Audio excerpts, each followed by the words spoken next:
ரொம்ப இந்த வலியெல்லாம் ஒன்றுமே தெரியாது. ஏன்னா அவங்க பசங்க அவங்க அதெல்லாம் பார்த்தோம்னா நமக்கு கண்ணீர் வரும். நான் வாங்கின அடியெல்லாம் ஒன்றும் கிடையாது. அந்த அடியெல்லாம் எனக்கு பின்னால் விருதாக கூட மாறும். ஆனால் அவங்களுக்கு அது என்ன ஆகும்? அவர் ஜெயிக்கணும்.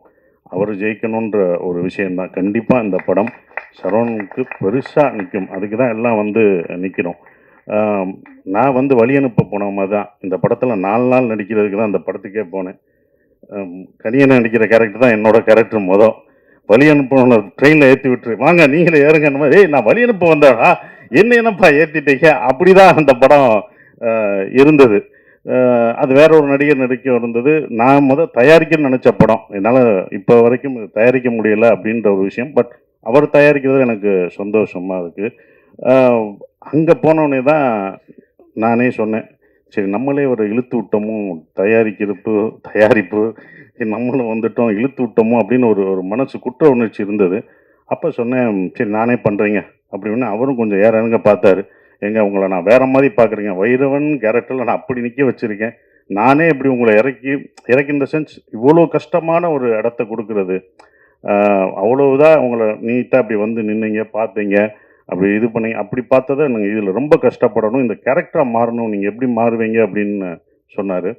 பண்ணுவோங்க வாங்க ட்ரை பண்ணுவோம் அப்படின்னு. ஆனால் அந்த கதை எனக்கு உள்வாங்கியிருந்தேன். ஸோ ஒருக்காக பண்ணுவோன்னு உள்ளே போய் முதல் நாள் ஷூட்டிங் போனோம். ஷூட்டிங் போய் எல்லாமே முதல் நாள் ஷூட் பண்ணும்போது எல்லாம் வரணும். நான் எல்லாருக்கும் வணக்கம் வைக்கணும். ஆனால் அந்த நடிக்கிற எல்லாருமே எனக்கு வணக்கம் வச்சாங்க.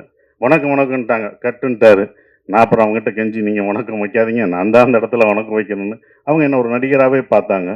அப்புறம் அந்த போட்டு காமிச்சு சரியாக வரலன்னொடனே 2 நாள் கழிச்சு தான் அந்த இதுக்குள்ளே போய் கேரக்டராக நான் உள்ளே போய் அதை இவ்வளோ தூரம் நடிக்க வந்திருக்கேன்.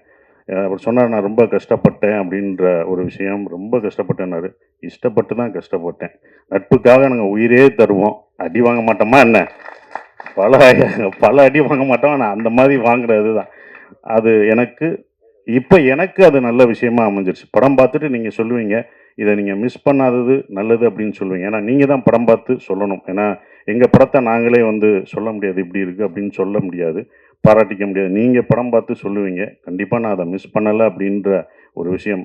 கனியனை சொன்ன மாதிரி அந்த படமே யார் யார் இதுக்கு வேணும் அப்படின்றத எடுத்துக்கிறோம். அப்படி தான் இதை எடுத்துக்கிட்டதா நான் இப்போ நினைக்கிறேன். இவங்கெல்லாம் படம் பார்த்துட்டு சொல்லும் போதும் அதை இருக்கிறேன். ரொம்ப கஷ்டப்பட்டார். என்னென்னா ஒரு ப்ரொடியூசராக இந்த படம் வியாபாரம் பண்ணுறதுக்கு வந்து ரொம்ப அவர் இருக்கும். அவர் ரொம்ப இது பண்ணும்போது தான் எனக்கு ரவி சார் ஞாபகம் வந்தார். நான் நேராக போய் ரவி சார்கிட்ட போய் இது பண்ணுவேன். ரவி சார் எப்படின்னா சாதாரணமான இல்லை, அவர் பண்ணுவார். ஆனாலும் நட்பை தாண்டி அவர் வந்து காலமாட்டிலே பால் கறப்பார், ஏன்னா காற்றுலே வெண்ணெய் அடிக்கிறவர், ரொம்ப பர்ஃபெக்டாக பார்ப்பார். அப்படி பண்ணுற ஒரு ஆள். இவர் பார்க்கும்போது எனக்கு தான் பயமாக இருந்தது, இது எப்படி இருக்கும் என்ன இருக்குன்னு. அவர்